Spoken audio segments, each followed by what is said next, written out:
Alhamdulillah, alhamdulillahilladzi hadana lihada wa ma kunna linahtadiya laula an hadana Allah. Asyhadu an la ilaha illallah wahdahu la syarika lah wa asyhadu anna Muhammadan 'abduhu wa rasuluh alladzi la nabiyya wa la rasula ba'dahu. Allahumma salli wa sallim ala nabiyyina Muhammadin wa ala alihi wa ashabihi wa man tabi'ahum bi ihsanin ila yaumil qiyamah. Qala ta'ala fi kitabihil karim ba'da an a'udzu billahi minasy syaithanir rajim. Ya ayyuhalladzina amanu taqullaha haqqa tuqatih wa la tamutunna illa wa antum muslimun. Wa ya ayyuhalladzina amanu taqullaha wa qulu qawlan sadida yuslih lakum a'malakum wa yaghfir lakum dhunubakum wa man yuti'illaha wa rasulahu faqad faza fawzan 'azima. Amma ba'd, fa inna asdaqal hadithi kitabullah wa khairul huda hudan nabiy sallallahu alaihi wasallam wa syarrul umuri muhdatsatuha wa kullu muhdatsatin bid'ah wa kullu bid'atin dhalalah wa kullu dhalalatin finnar. Hadirin jamaah salat maghrib dan isya yang mudah-mudahan senantiasa diberkahi dan dirahmati oleh Allah Subhanahu wa taala. Tiada kata yang pantas untuk kita ucapkan di malam yang mulia ini, insyaallah yang mubarakah, selain daripada bersyukur kepada Allah Subhanahu wa taala atas semua kenikmatan-kenikmatan yang hingga detik ini masih Allah anugerahkan kepada kita, yang mudah-mudahan dengan nikmat-nikmat yang sudah Allah berikan kepada kita tersebut bisa kita pergunakan dalam rangka untuk meningkatkan ketakwaan dan keimanan kita kepada Allah. Kemudian salawat dan salam juga senantiasa kita haturkan kepada baginda Nabi Allah Muhammad sallallahu alaihi wasallam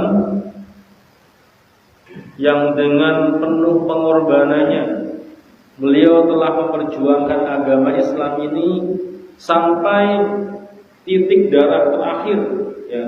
Beliau korbankan keluarganya, beliau korbankan tenaganya, keringatnya, darahnya demi tegaknya agama Islam sampai kepada kita. Maka mari kita amalkan Islam sesuai dengan apa yang telah beliau ajarkan kepada kita.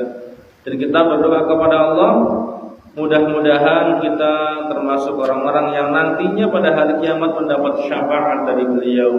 Amin. Hadirin jamaah rahimakumullah yang dimuliakan Allah taala, kita teruskan materi fikih kita pasal keempat berkenaan dengan bab mandi. Kalau kemarin bab wudu sudah selesai, sudah kita sampaikan tentang hal-hal yang wajib dalam wudu, hal-hal yang sunnah, hal-hal yang dimakruhkan, dan hal-hal yang membatalkan wudu. Insyaallah sudah kita pahami bersama. Maka pada malam hari kita masuk pada bab berikutnya, yaitu bab mandi. Ini mandi bukan mandi biasa ya, bukan mandi yang seperti kita laksanakan tiap waktu atau tiap kita mau mandi, bukan ya. Ini mandi di sini mandi wajib, ya, mandi wajib. Karena ada Pak, ya, ada orang-orang yang ngomong sudah punya anak 3, anak 4 masih belum paham bagaimana mandi wajib, gitu kan? Cuma jebur, urutannya, syarat rukunnya belum dipenuhin, ya. Maka ini penting untuk kita ketahui supaya apa? Supaya ketika kita beribadah kepada Allah, terutama sholat, baca Quran dan lain sebagainya, gitu ya, itu bisa dikatakan sah, ya. Karena dalam kondisi sudah suci, ya. Dalam kondisi sudah suci. Dan ternyata mandi wajib ini juga disyariatkan, artinya diwajibkan, ya. oleh Allah Subhanahu wa taala yang telah digambarkan dalam sebuah ayat surat Al-Maidah ayat 6 ya. Yang berbunyi ada potongan ayat a'udzubillahi minasyaitonirrajim wa in kuntum junuban fatahharu. Jika kalian dalam kondisi berjunub ya, habis melaksanakan ritual dengan istri ya, maka ya fatahharu, maka mandilah ya, maka mandilah. Kalau ayat Allah mengatakan cuma mandilah. Nah, bagaimana penjelasannya? Nanti dijelaskan dalam hadis. Ini yang bujang tawa-tawa. Saya tahu maksudnya. Iya. Jadi Mas Jan ya, al-ilmu qabla al-qaul wal amal. Ilmu itu harus dimiliki sebelum berkata dan berbuat. Sebelum berbuat dulu ilmu dulu. Paham dulu ilmunya gitu kan. Jadi ketika sudah nikah udah tahu ilmunya gitu kan. Tinggal praktek. Apalagi kalau bujang kan bukan nikah ya, mimpi basah gitu kan. Pernah kan mimpi basah? Sering. Sering orang tua ya. Masya Allah. Itu normal Pak. Manusiawi normal. Maka ini penting untuk kita ketahui karena hukumnya wajib. Tidak akan sah ibadah kita kalau ketika dalam kondisi junub kita nggak mandi, itu nggak sah salatnya, nggak boleh baca Al-Quran, ya, nggak, kemudian ibadah-ibadah yang lain juga akan terhalangi. Ada yang dibolehkan, gitu, cuman akan berkurang pahalanya. Pak dingin Pak, sini, monggo. Ya. Kemudian dalam sebuah ayat yang lain surat An-Nisa ayat 43 juga dikatakan a'udzubillahi minasyaitonirrajim wala junuban illa 'abiri sabil hatta taghtasilu. Jangan pula menghampiri masjid sedang kamu dalam keadaan junub terkecuali sekadar berlalu saja hingga kamu mandi dulu. Jadi kalau kita dalam kondisi belum mandi wajib Pak, nggak boleh masuk masjid dan duduk, nggak boleh. Boleh kita masuk masjid, tapi cuma lewat aja. Misalnya ada barang ketinggalan nih, ya, ada barang atau ngambil sesuatu, masuk ngambil langsung pergi lagi itu. Hanya sekedar berlalu boleh. Tapi yang nggak boleh apa? Sampai duduk lama-lama ngobrol dalam masjid nggak boleh. Ya, cuma masuk keluar lagi ada yang diambil boleh. Hanya sekedar berlalu kata Rasulullah SAW. Dalam ayat tersebut ya. An-Nisa ayat 43. Kemudian dalam hadis juga dikatakan, "Idza jawazal khitanul khitan faqad wajabal ghusl." Ya. Jika apabila satu khitan melewati atau menyentuh satu khitan yang lain, maka telah wajib mandi. Jadi ketika satu khitan artinya kemaluan kita ya menyentuh atau mungkin ya bertemu dengan kemaluan yang lain lawan jenisnya, suami istri maksudnya, maka telah wajib baginya untuk mandi ya. Wajib mandi. Hadis riwayat Muslim itu dasar hukumnya Pak ya. Landasannya dasar hukumnya kenapa diwajibkan kita untuk kenapa mandi wajib itu hukumnya wajib. Ini ayatnya dan hadisnya tadi ya. Nah, kemudian apa sih yang mewajibkan kita harus mandi wajib? Ya. Jadi nggak semua pekerjaan harus mandi wajib. Ya, ada hal-hal alasan kenapa kita harus mandi wajib gitu kan. Kalau cuma tidur terus mimpi gitu ya. Saya anak bujang nih kayak Mas Jan. Mimpi ini sama perempuan tapi tidak sampai basah ya. Enggak perlu mandi wajib gitu kan. Pas mimpinya tadi malam ya seru gitu kan.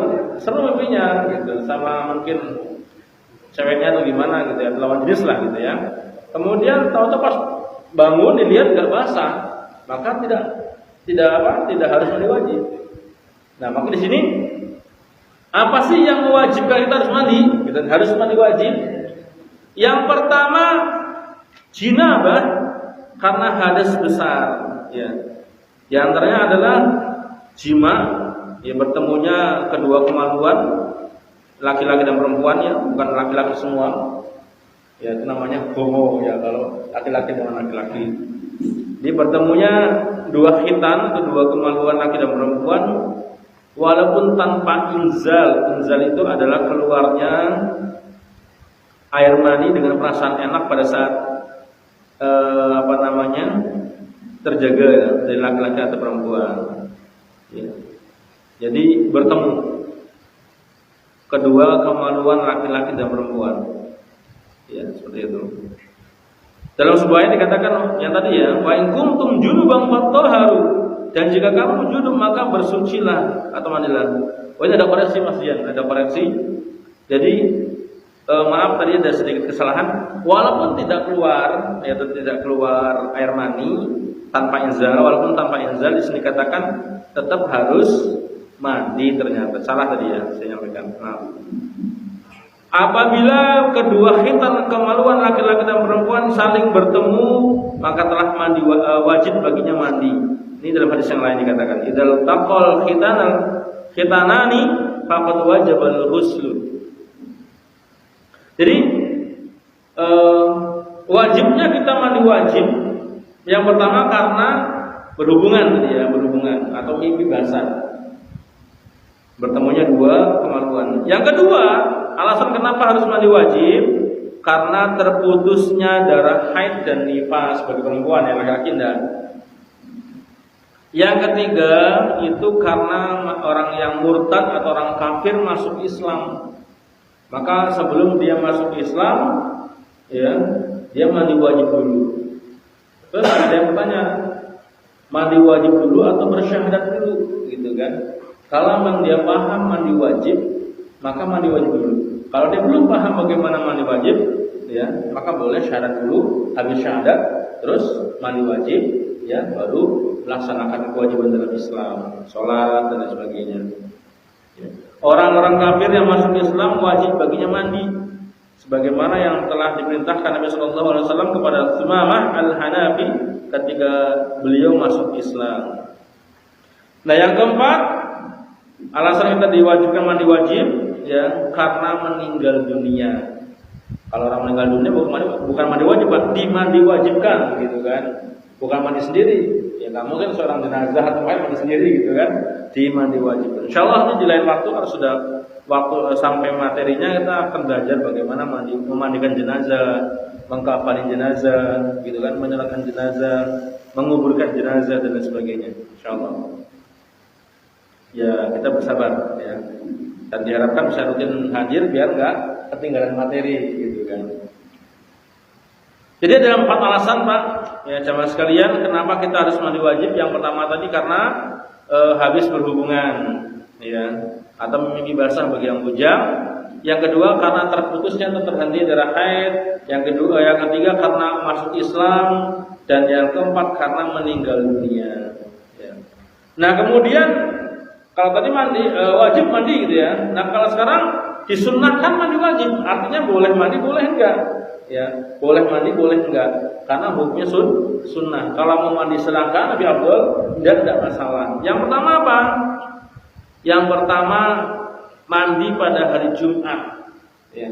Mandi wajib pada hari Jumat ketika mau Jumatan, itu boleh. Kalau mau laksanain boleh, kalau enggak apa-apa. Kalau mau ngambil pahala lebih banyak, kemudian lebih afdol, maka mandi sebelum berangkat Jumatan. Mandinya pakai mandi wajib, Pak, bukan mandi biasa, ya. Nanti insyaallah kita ajarkan bagaimana yang sesungguhnya sesuai dengan apa yang dicontohkan Nabi Sallallahu Alaihi Wasallam. Ya. Jadi itu yang pertama, mandi di hari Jumat sebelum Jumatan. Ghuslul Jum'ati wajibun ala kulli muhtalimin. Mandi hari Jumat itu wajib bagi setiap orang yang telah mencapai baligh, ya. Cuman wajib di sini katakan adalah yang sifatnya hukumnya adalah sunnah, ya, bukan harus mandi, tidak, ya. Hadis riwayat Abu Daud dalam kitab At-Taharah, kemudian dalam Ahmad dan An-Nasa'i dalam kitab Al-Jum'ah. Yang kedua yang disunahkan untuk mandi wajib, ya tidak harus mandi wajib, tidak diharuskan ya, hanya disunahkan aja. Yang kedua adalah mandi untuk ihram, ya, mandi untuk ihram ketika mau umroh atau haji. Ya, ketika mau umroh atau haji, maka ketika mau berangkat, ya kita disunahkan ketika mau ihram itu mandi wajib, ya disunahkan mandi wajib.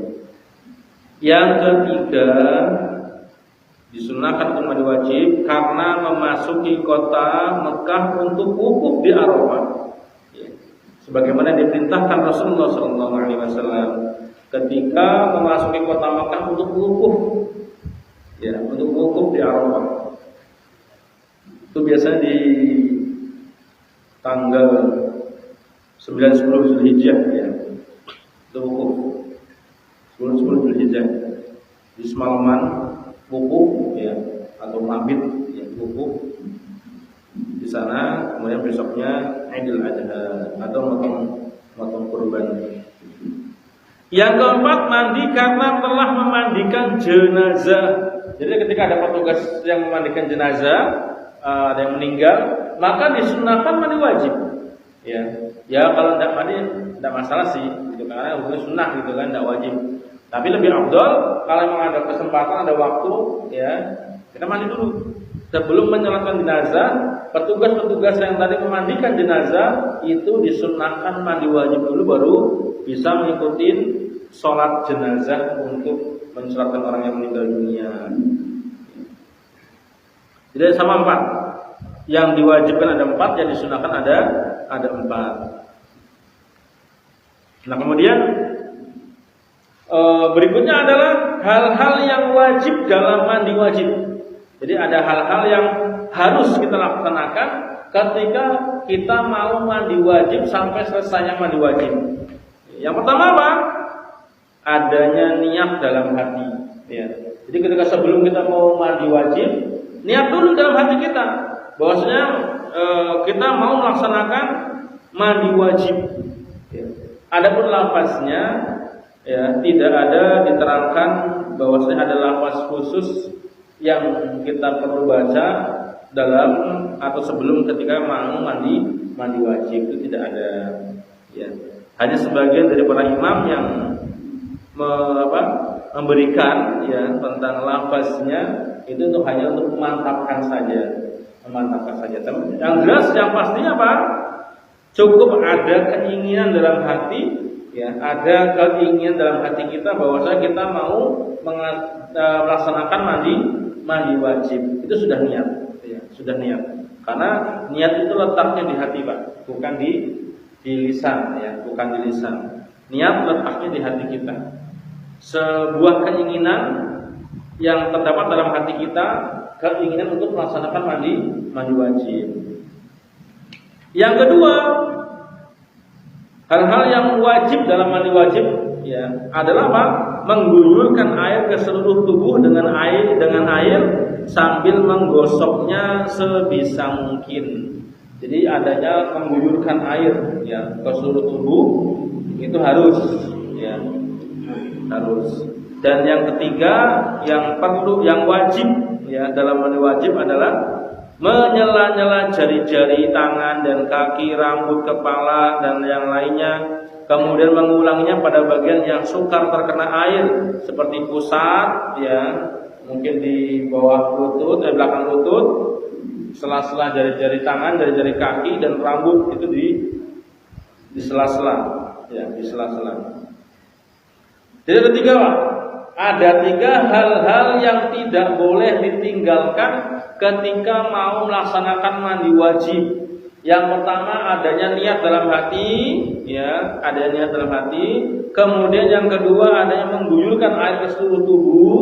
Yang ketiga menyela-nyela rambut-rambut, sela-sela jari tangan dan jari kaki dan bagian-bagian yang sukar di pusat, di belakang lutut dan lain sebagainya. Itu wajib, nggak boleh ditinggalkan. Ya. Adapun ada hal-hal yang disunahkan juga, ya. Kalau tadi adalah hal-hal yang diwajibkan dalam mandi wajib yang nggak boleh tinggalkan. Nah, ini ada hal-hal yang disunnahkan, ya. Hal-hal yang disunnahkan dalam mandi wajib. Yang pertama membaca bismillah. Itu dibaca ketika sebelum masuk kamar mandi, ya. Bukan ketika sudah masuk kamar mandi terus sebelum mandi bismillah di dalamnya, nggak boleh, ya. Bismillah kita baca sebelum masuk kamar mandi. Bismillah, Allahumma inni a'udzubika minal khubuthi wal khaba'ith. Baru masuk dengan kaki yang kiri masuk kamar mandinya.